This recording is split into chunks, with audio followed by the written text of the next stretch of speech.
holistic voice coach. What that means is I get artists free. You don't come to me and just learn how to sing. You come to me and learn how to be brave, and then you just happen to sing though. You're just a brave person.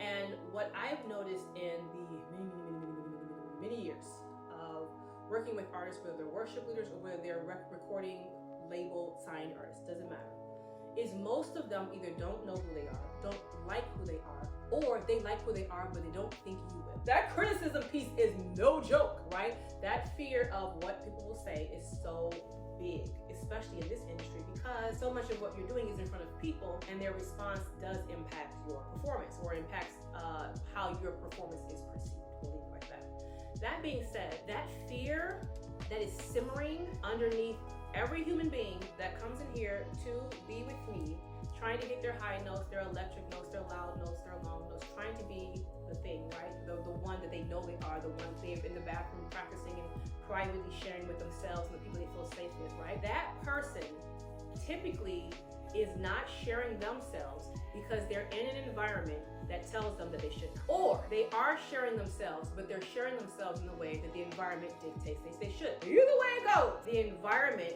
is telling them who they are. Now, there's a lot of things that we do to free artists.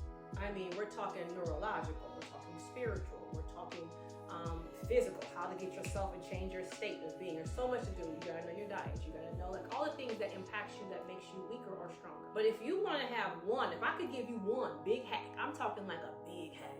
If I started with this, then I would immediately be able to start seeing changes in my life.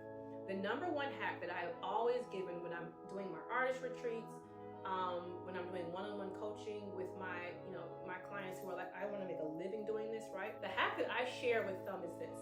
If you curate an environment that feels good to you, that speaks back to you, it will reinforce in your mind the you that you're currently creating. And I mean that in every facet of the you that you could imagine. That means the roommates you choose, the family members you're currently spending space and time with, the colors on your wall, the extra rug that you have folded in the corner that you have not put to use, but you don't want to get rid of it because your auntie gave it to you, so you feel obligated to keep it. All of those things, all of those persons, all of those images, all of those whatever, furniture, are reflecting back to you either poverty, I can't speak up for myself, that's why I keep this rug, I don't want people to not like me. I can only keep this because I can only afford it and I never think that I'll be able to get to something better. Like the room is talking back to you. The space is talking back to you. It's really interesting. I don't care if you go get you a scarf that you really love. Even if it was on sale, but you loved it, you loved the pattern. If you put that scarf over a chair, a couch, over your bed, you're gonna always look at that scarf and you're gonna say, I can do this. It's so interesting. That little bitty scarf that you found and you cherish it and it tells you that you're pretty, it tells you that you're strong, it affirms for you that you're unique. Every time you just walk past that scarf, the scarf is going to talk back to you and say, I'm glad you chose yourself. That is wild! Val says it's called feng shui. Of course you know it's called feng shui. Why didn't I think to use that word? That's not my job, that's Vel's job. Everyone give a round of applause for Vel. He is in my environment and he makes me better and stronger. That is literally what I'm trying to tell you. I am telling you that if every time you come home, you dread coming home because the person that you're living in the house with is making you not want to come home, then what you are saying is that when I come home, I don't have enough power to be able to handle this. I can't change it, I can't improve it. So either you gotta fix that thing, if it's your spouse, if it's your children that are all crazy, if it's a family member that you're like, well, I can't afford anywhere else, you either gotta fix it, y'all talk, y'all have your conflict resolutions, you do the things, or if you cannot resolve it through counseling and all the things, then you have to either exit or internally get yourself so calm that it doesn't impact you anymore. And that takes a lot of work, right? The environment is telling you, I'm oppressed, I can't make it, I feel so out of power. That's what's happening, and it's stressing you out. So then whenever you think about making a song, an album, what? Who's doing that? I'm trying to survive outside of my house and inside of my house, okay? Whenever you think about, okay, I'm not only gonna just make an album, but now it's time to market it and share it and post it online. What? That's gonna seem so absurd and exhausting to you. Or maybe you're past that point. You've been marketing, but you're like, why can't I figure out how to monetize it? Why can't I figure out how to actually make money doing this?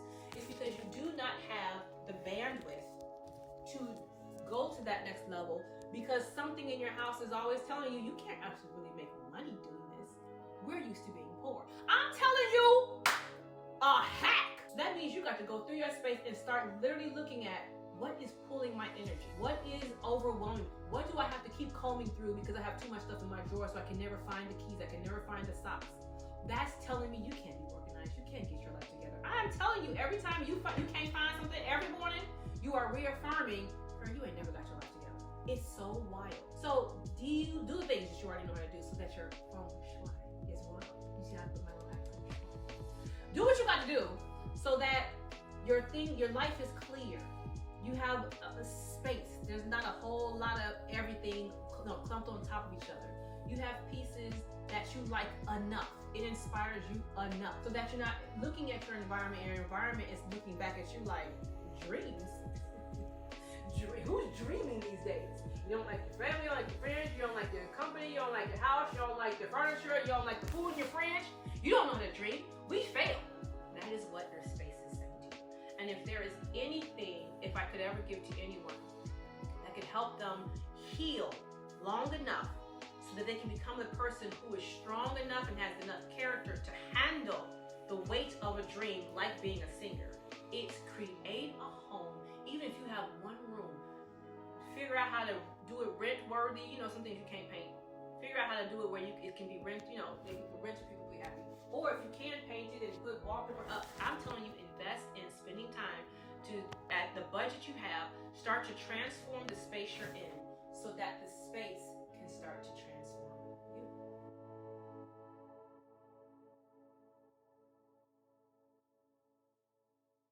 Are you looking for a super fun, exciting way, a wonderful way actually, to get together with fellow artists and find your voice?